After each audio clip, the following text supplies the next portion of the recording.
Hello guys! Hello! This is for Sagittarius. Welcome dito sa aking channel. Popular na 888 Sagittarius. Alamin natin Sagittarius kung anong messages, vibration, gabay energy para sa inyong lahat. I hope na makuha mo yung energy. I hope na makaresonate ka dito. So, there's 3 cards para sa lahat ng Saggy. Polar Bear, Hare, and Cat. So, kung makikita mo itong dalawang to, parang same sila ng energy. They're watching each other face to face. Okay, Cat. Sinasabi sa iyo, Sagittarius ng Cat, na speak your truth. Okay? Kailangan mo ng strength, have strength, faith, and conviction in your voice. It has never been more needed. So, this is for this week. So, from August 18 hanggang 24. Siguro nasa gitna ka ng sitwasyon na kailangan mong ipaglaban ang karapatan mo. Kailangan mong sabihin ang totoo.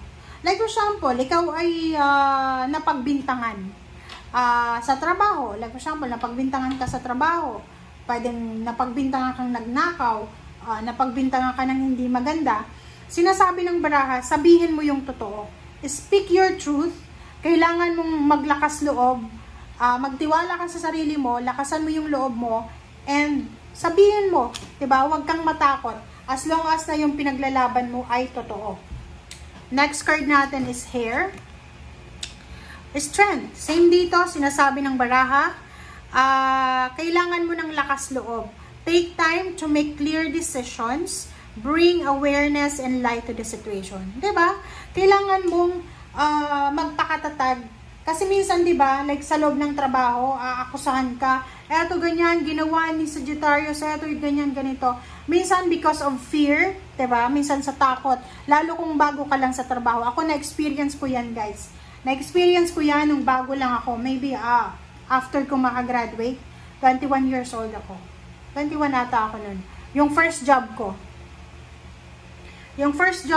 yung halimbawa, nakagraduate ako ng October kasi summer graduate ako eh. So, graduate ako ng October. Tapos, inasikaso ko yung diploma ko ng October din. Mga 2 weeks after nun. Kasi available na. And pag November, nag-apply ako ng trabaho, natanggap ako. Sobrang ganda ng trabaho ko. Nakapagtrabaho ako sa isang Japanese na company. So, kailangan ko mag-aral ng Japanese. Japanese siya for 6 months. 6 months. So, November siya. So, December, January, February, March, April, May. Okay, May. So, until May, kailangan mong mag-aral ng Japanese. And, yung 6 months na yun, may sweldo ka. Training yun, pero yung sweldo mo na pinirmahan is hindi siya yung complete salary. Kumbaga, kung magkano yung sweldo mo na makukuha starting sa production, kalahati nun. Okay? So, yung training is from 8 to 5. And hindi libre yung pagkain na. Kailangan mo magbaon ng pagkain. And yung pamasahe, syempre. Pero may shuttle bus naman. So, yun. So, parang sa training namin, speaking and writing Japanese, hiragana, katakana, parang ganyan. So, ang ginagawa ng trainer, 'di ba, Japanese siya. Marunong siya mag-English, marunong din siyang mag-Japanese, marunong siyang mag-Tagalog. So, ang ginagawa niya, ini-evaluate niya yung bawat empleyado na nagte-training per week.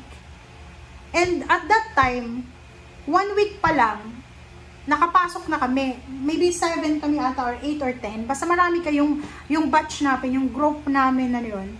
Starting na-hire kami ng November. Nakapasok kami sa first step ng evaluation na hindi na dapat kami dumaan sa butas ng karayom.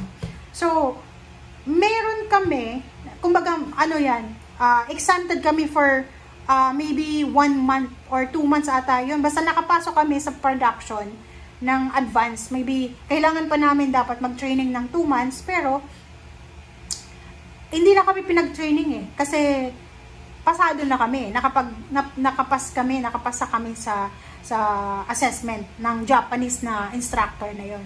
So, nandun na kami sa production. Pagdating namin doon, di ba, i-check, yung parang ano siya, laboratory siya eh. Parang ipapakita sa'yo. Eto yung, dito yung, kasi may kanya-kanyang designation eh, di ba? Depende yun sa grade mo ng training. And then, kami, parang ano, 4 ata kami or 3. Basta nakalimutan ko na kung ilan kami. Sa isang group, sobrang taray ng ano, yung parang ahead siya sa amin. Okay, understandable. 6 years ata siya doon or 8 years na siya. Pero yung position niya, nagtitrain lang siya. Yun lang. And, hindi siya makapaniwala na for 4 months, pwede na kaming isabak sa production.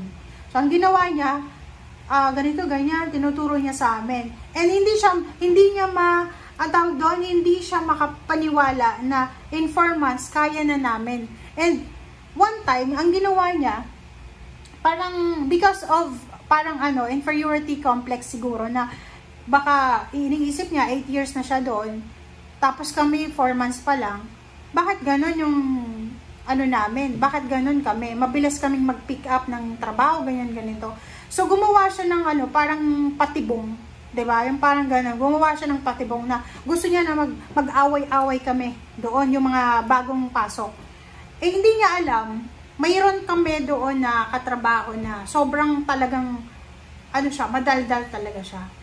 And, pinagbintangan kami na, eto, sinira nyo to eh. Etong computer nito, sinira nyo. Tapos, ganyan, ganito. Etong machine na to, sinira nyo. Ganyan, ganyan. And, yung isa kong kasabay, sinabi niya, hindi kami. Kung gusto mo, tingnan mo yung fingerprints namin. Pero, yun, at that time, bata pa kami nun eh, 21 years old. So, parang kami, takot na takot.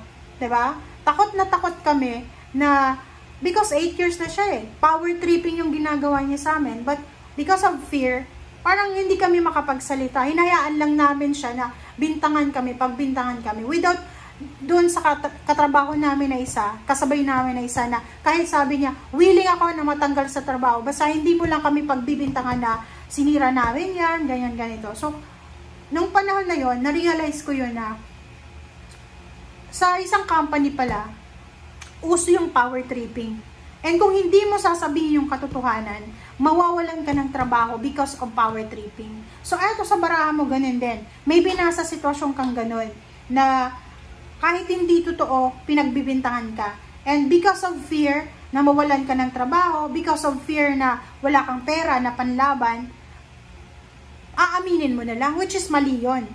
Like for example, kinasuhan ka, pinagbintangan ka, and because of fear na alam mo na mayaman yung nagbintak sa'yo, parang sasabi mo, okay, ginawa ko yun kahit hindi mo naman ginawa. So, dito sinasabi na, be strong, okay?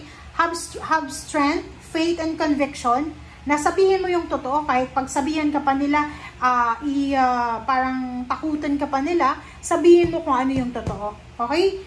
And dito sa hair, sinasabi strength na kailangan mong pag-isipan. So, from time to time, Sagittarius, kailangan mong pag-isipan lahat ng desisyon mo sa buhay. Okay? So, wag tayong padadala sa takot, padadala sa power tripping ng mga tao. Huwag kang matatakot dahil mayaman sila, may impluwensya, aakuhin mo yung bagay or hindi naman na ginawa mo. So, kailangan mong maging strong sa ganyan na sitwasyon. And Polar Bear, nurture. Allow any anxieties and worries to be gently released and offered up to be healed. So, yun. Ibigay mo daw sa Panginoon, sa universe, kung ano man to na nararamdaman mong anxieties, worries, and just let go. Okay? Yun yung sinasabi ng baraha sa'yo. So, yun. Halimbawa, na namumroblema ka, Sagittarius, because of kung ano man, na problema yan, nurture yourself, alagaan mo yung sarili mo, hayaan mo ang Panginoon na siya yung maging in charge sa kung ano man na pain and heartaches na pinagdadaanan mo. Diba?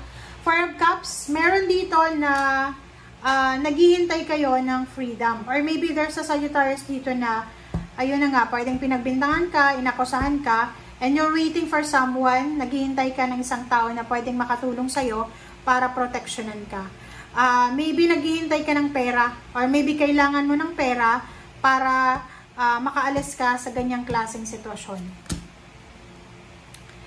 Six of Cups, nakikita ko sa'yo dito na mag-iingat ka kasi possible na may mga tao sa past mo. It's either yung dati mong relationship, dating katrabaho, dating boss, dating kakilala. Posibleng gagamitin nila yung pagiging mahina mo or parang baka mayroon nang nangyari yan sa past Like pinagbintangan ka and then inako mo lang. So, parang yung past mo na yan, parang ginawa as power trip siya. Sobrang, ang daming nangyayari sa mundo na ganyan, na bullying, lalo sa loob ng trabaho, sa negosyo, or sa labas. And sinasabi ng bara sa'yo na ipaglaban mo ang karapatan mo. Okay? King of Rods, Sagittarius, and High Priestess.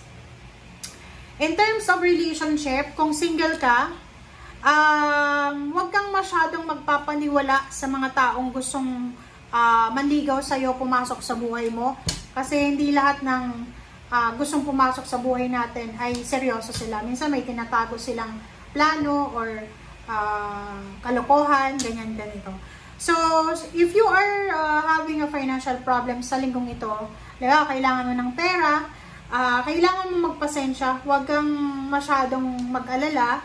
And nakikita ko sa'yo dito na isang offer, like for example, travel plans, isang kapamilya, is either water sign, Pisces, Scorpio, and Cancer, ang makakatulong sa'yo para makaalis ka sa kung ano man na competition na yan, pag-aaway, conflict, or ano man na kaso na involved ka.